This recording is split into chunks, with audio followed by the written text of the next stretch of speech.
سەبارەت بە لیستی موچەیمانجی هەفتیش قسەم لەگەڵ بەرپرسێکی باڵا لە وەزارەتی دارایی کوردستان کرد.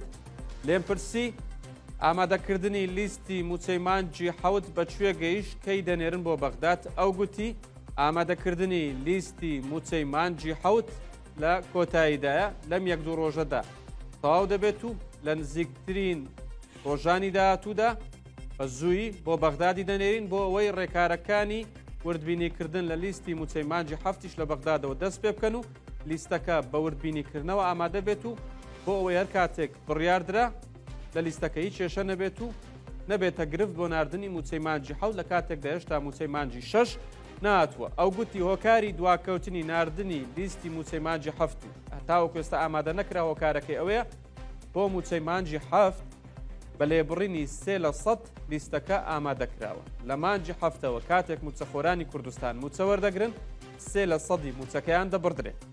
زیاتر بابەتان ڕوونکەمەوە. بۆ نمونە فەرمانبەرێک موچەکەی ملیۆنێک دیناری عراقیە، کاتێک موچەیمانجی هەفت وەردەگرێت 30,000 لە موچەکەی دەگەڕێتەوە. بەم شێوێ بەردەوام دەبێت.